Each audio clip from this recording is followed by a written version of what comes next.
নমস্কার। ইনভিজিবল পাওয়ার আইপি এর YouTube, Facebook এবং ইনস্টাগ্রাম চ্যানেলের সকল দর্শক ও শ্রোতা বন্ধুদের জানাই আন্তরিক ভালোবাসা ও শুভেচ্ছা। আজকের গল্প নুনগোলায় ভূত। গল্প পাঠে আমি শুভাঙ্গী খাসনবিশ পাল। গল্পটি ভালো লাগলে দয়া করে সাবস্ক্রাইব করবেন এবং শেয়ার, লাইক ও কমেন্টস করার জন্য অনুরোধ রইল। মহালয়ার অমাবস্যার রাত, বাতাসে হালকা ঠান্ডার আমেজ। চারিদিক নিঝুম, নিস্তব্ধ, কোথাও কোনো সারা শব্দ নেই। আমরা যে বাড়িতে থাকি সেটা ছিল দমদম রোড, চিড়িয়ামোড় সংলগ্ন নুনগোলা অঞ্চলে। চারিদিকে বড় বড় পুকুর, বড় বড় গাছের জঙ্গলে ভর্তি বাগান আর ঝোপঝাড়। সন্ধ্যার পর জনমানব শূন্য হয়ে যায়। সেদিন অফিসের কাছ থেকে বাড়ি ফিরতে অনেক রাত হয়ে গেল।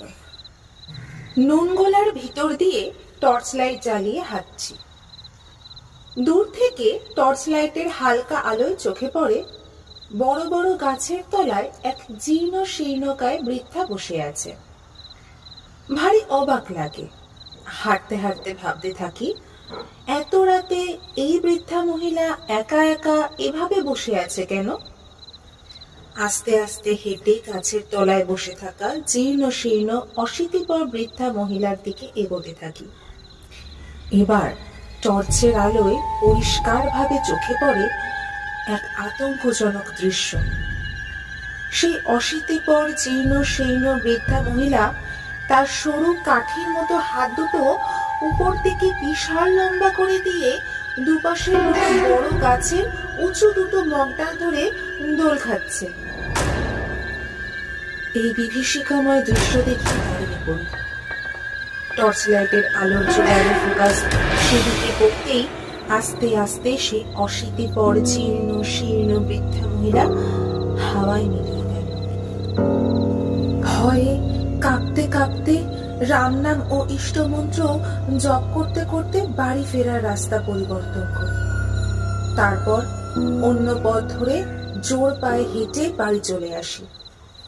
তাড়াতাড়ি হাত পা মুখ ধুয়ে খাওয়া দাওয়া শেষ করে এই ঘটনার কথা কাউকে কিছুই না বলে শুয়ে পড়ি। মাঝরাত নাগাদ রান্নাঘর থেকে বাসনপত্র নাড়াচাড়া করার শব্দে ঘুম ভেঙে যায়। একই ছাদের তলায় শোবার ঘর থেকে একটু দূরে আমাদের বাড়ির রান্নাঘর। বিছানার পাশে রাখা টর্চ লাইটটা জ্বালিয়ে তাড়াতাড়ি বিছানা থেকে উঠে রান্নাঘরের দিকে যাই। কিন্তু রান্নাঘরের দরজার কাছে যাওয়ার আগেই রান্নাঘরের বাসন নাড়াচাড়ার শব্দ আর শোনা গেল না।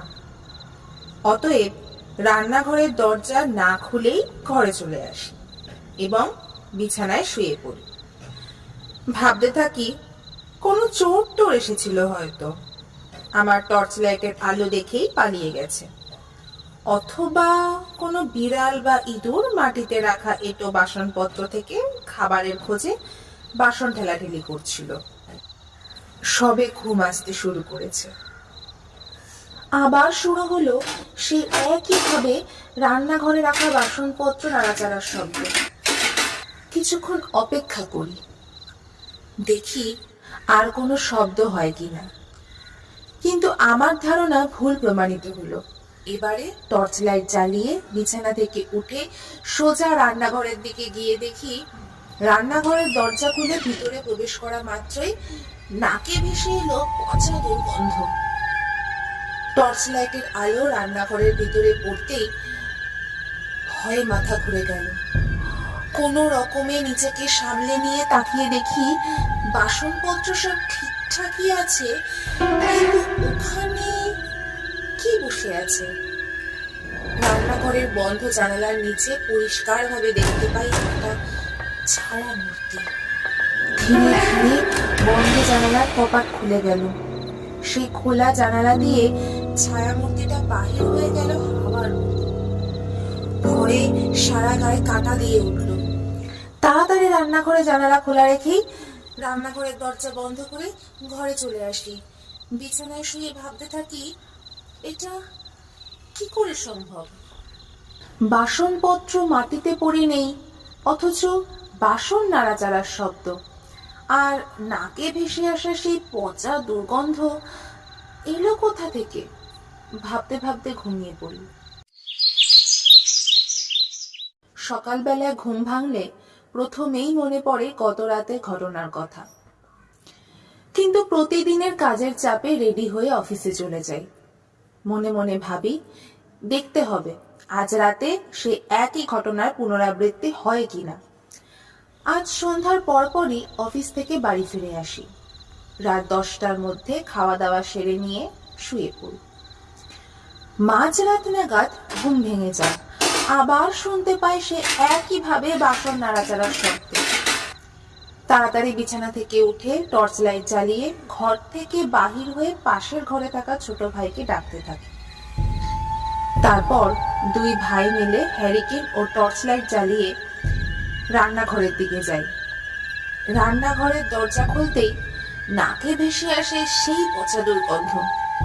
হ্যারিকেন ও টর্চ লাইটের আলোয় দুই ভাইয়ের স্পষ্টভাবে চোখে পড়ে রান্নাঘরের জানালার পাশে দাঁড়িয়ে থাকা এক ছায়া মূর্তি। হ্যারিকেন ও টর্চ লাইটের আলো পড়তে রান্নাঘরের বন্ধ জানালার দরজা নিজে থেকেই খুলে গেল। আস্তে আস্তে সেই ছায়া মূর্তিটা হাওয়ায় মিলিয়ে গেল। রান্নাঘরে জানালা খোলা রেখে তাড়াতাড়ি রান্নাঘরের দরজা বন্ধ করে দুই ভাই যে যার ঘরে চলে আসি। নাকে তখনও ভেসে আসে সেই পচা দুর্গন্ধ। এরপর বিছানায় শুয়ে পড়ি। কতক্ষণ কেটেছে জানি না, আচমকা ঘুম ভেঙে গেল।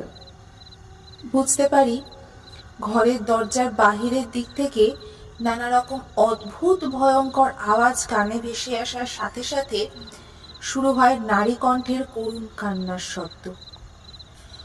খুব ভয় পেয়ে যাই, কোনো রকম নাড়াচাড়া করার শক্তি হারিয়ে ফেলি। ভাবতে থাকি কখন সকাল হবে, এইসব ভৌতিক ব্যাপার কি করে আমাদের বাড়ির ভিতর হচ্ছে। কোনো রকমে রাত কাটিয়ে পরের দিন সকালবেলায় উঠে বাড়ির ভেতরের সমস্ত ঘরে ও রান্নাঘরের সন্ধান করি, কোথাও কোনো অস্বাভাবিক কিছু পড়ে আছে কিনা, কিন্তু কিছুই পেলাম না। তখন পাড়ার ঘনিষ্ঠ 2-4 লোকের সাথে গত রাতের ব্যাপারে আলোচনা করি। সাথে সাথে ঝড়ের গতিতে সারা নুনগোলা অঞ্চলে এই ঘটনার কথা ছড়িয়ে পড়ল। পাড়ার সবার কাছ থেকে জানতে পারি নুনগোলাতে এক মহিলা আত্মহত্যা করেছে 3-7 আগে। বাড়ির লোকেরা বলতে লাগলো সন্ধ্যার পর আর এ বাড়িতে থাকা যাবে না। পাড়ার সকলের মনে আতঙ্ক ছড়িয়ে পড়ে। পাড়ার লোকেরা বলতে থাকে রাতের বেলায় তাদের বাড়িতেও ভূতের উপদ্রব হতে পারে। পাড়ার 2-4 বয়স্ক লোক বলল এক্ষুনি ওঝা বা তান্ত্রিক ডেকে প্রতিকার করা দরকার। পাড়ার লোকেরা বলল দমদম স্টেশনের কাছে একজন খুব বড় মাপের তান্ত্রিক থাকে। পাড়ার লোকেদের কাছ থেকে ঠিকানা নিয়ে সাইকেলে করে গিয়ে সেই তান্ত্রিককে বাড়িতে নিয়ে আসি। তান্ত্রিককে বাড়ি নিয়ে আসলে প্রথমেই তান্ত্রিক আমাদের বাড়ির চারপাশের গন্ডিটা দিয়ে বাড়িটা বেঁধে দিল। তারপর বাড়ির ভিতর মাটিতে বসে নানা রকম মন্ত্রপাঠ, ক্রিয়াকলাপ, যাগযজ্ঞ শুরু করে।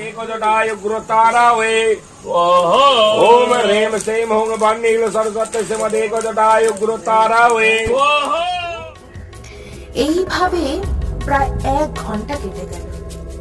আমাদের বাড়ির সামনে তখন তান্ত্রিককে ঘিরে প্রতিবেশীরা ভিড় করে আছে। তান্ত্রিক বলল সে অতৃপ্ত আত্মাদের বাড়ির ভিতর থেকে পার করে আনলো। দিনের বেলাতেই আমরা সবাই ভয়ে জড়সড় হয়ে গেছি। যজ্ঞের আহুতি দেওয়ার পর তান্ত্রিক বলল আপনারা বিশ্বাস করবেন কিভাবে যে ওনারা বাড়ি ছেড়ে চলে যাবে? আপনাদের বাড়ির সামনে যে বড় বড় গাছ আছে সেই রকম 2 গাছের মোটা মোটা মন্ডল ভেঙে দিয়ে ওরা চলে যাবে। কিছুক্ষণের মধ্যে আচমকা লক্ষ্য করি 2 বড় গাছের মোটা 2 মগডাল ভেঙে পড়ল মাটিতে। তারপর তান্ত্রিক সারা বাড়িতে মন্ত্র পড়া জল ছড়িয়ে দিল। এরপর আমাদের বাড়িতে আর কোনোদিন ভূতের বা ভয়ের ঘটনা হয়নি। বেশ শান্তিতেই বাস করি। নমস্কার।